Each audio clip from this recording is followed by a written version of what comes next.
سوشل میډیا په رابطه دي ما سره د مختلفو ذریعو باندې په رابطه دي نو د ټولو یو جهان مننه ښاد آباد خوشحاله اوسئ او د خپل مشر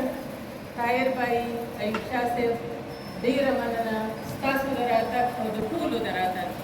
یو جهان مننه زه دا کتابونو سار ما نه چاته پوښتنه وکړه چې نن ته زموږ میټینګ له راځې که نه ما ورته ویل زما د بچو سرګالیان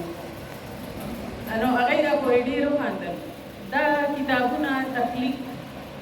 مور یا ماشوم پیدا کوي هغه تخلیق دی یا دا کتاب لیکلی شي نو هغه تخلیق دی زما په خیال د ښځې د قلم نه وتې هر یو لفظ د هغې د ژوند کیسه ده د هغې د احساساتو کیسه ده د هغې د جذباتو کیسه ده د هغې د مشاهدې او د تجربې هم کیسې ماشوم ولې ما نه چا دا تپوس وکړ چې اکثر خلک وایي دا د وروره ده زه د وروره نه یم باغي وو او هغه څه پیدایشي باغي ما همیشه د ځان سره هم جګړه کړې ده د دې سماج سره خو زه دلته بیا خوشقسمته یم چې په ژوند مې هغه انسان رسېدلی دی چې هغه بغاوت زما یا د باغي فن هغه فن زما چې دی نو هغې ته اجلا ورکړه هغه یې لکه د بچي رالوی کړ او زما په خیال باندې زه چې نن ولاړه یم یا زما د قلم نه څه تېرېږي یا زه څه کوم نو هغه خو خیر یو فطري څیز دی خو د هغې په شا باندې ډاډ داد پوهنه زه اکثر ما د پنځه کردارونو باندې لیک کړی دی هغه ما د کامریډ په نوم دغه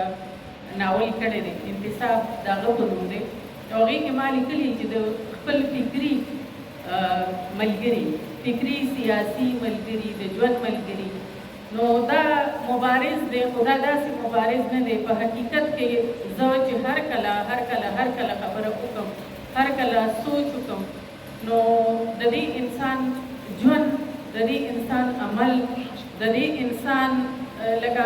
هر یو سړی دا غواړي چې دا ښځه د زما نه چاپېره ګرځي ما له خدمت کوي بېشکه چې زه ښځه یم نو نوکر نشته زه خدمت هم پخپله کوم خو چې کوم وخت زما په کار دی چې زه خپلو بچو له اوس ورکړم یا یې ده ته ورکړم ځکه دا د ژوند هغه حصه ده چې ښځې او خاوند ته د یو بل ډېر ضرورت نو هغه څه ته پرېښودې هغه زما لاس جنګېږي او پنځه کېږي د انسان په دا ونه کوي چې هلته را طلب کېدلی د مسلمانو واوره زما په خیال د دې یو عمل په شا باندې چې د ټول انسان ومنم دا کم دی نو یو جهان مننه کامریډه زما ژوند ته د راتلو ما د سپورټ کولو ما ته د ژوند د طریقو باندې پویه کولو او زه به قدم څنګه دم زه به خبره څنګه کوم زه به لیک څنګه کوم زه به باشعوره کېږم څنګه د هغه شعور دپاره حالانکې موږ همزولي وو مشر نه دی رانه ډېر دا چې په خلک وایي سړي کې عقل ډېر دی نو سړي کې عقل ځکه ډېر دی چې هغه د دې سماج دننه اوسي هم ګرځي هم کې ناسته پاسته هم کوي ویني ګوري هر څه داسې ښځې چې په دیوالونو کې دننه ناستې دي نو هغه د هغې شعور لږ کم ځکه یې د سړي نه چې هغه سهولتونه هغې ته دي په دې موقع باندې زه تاسو ناستې پوهانو او دلته د میډیا کسانو زما په خیال باندې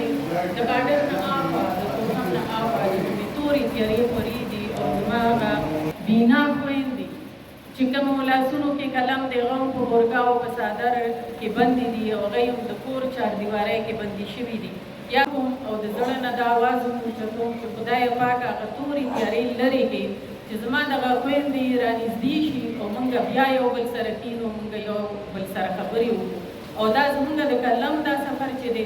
دا موږ په شریکه باندې جاري وساتو چې زموږ د پښتنو د سماج د اسمان نه دا تیارې لرې شي او موږ د خپل نوي سباوون لپاره نوې لارې وټاکو او موږ خپل نوي نسل ته داسې څه پرېږدو چې هغوی د دې تورو تیارو نه د دهشتګردۍ نه د دې ګندنو نه چې پښتون دهشتګرد دی د دې نه موږ بچ پاتې شو زموږ راتلونکی نسل یو چې دی نو زر محمد سنگر صاحب یو خبره د چانګل په باره کې وکړه چې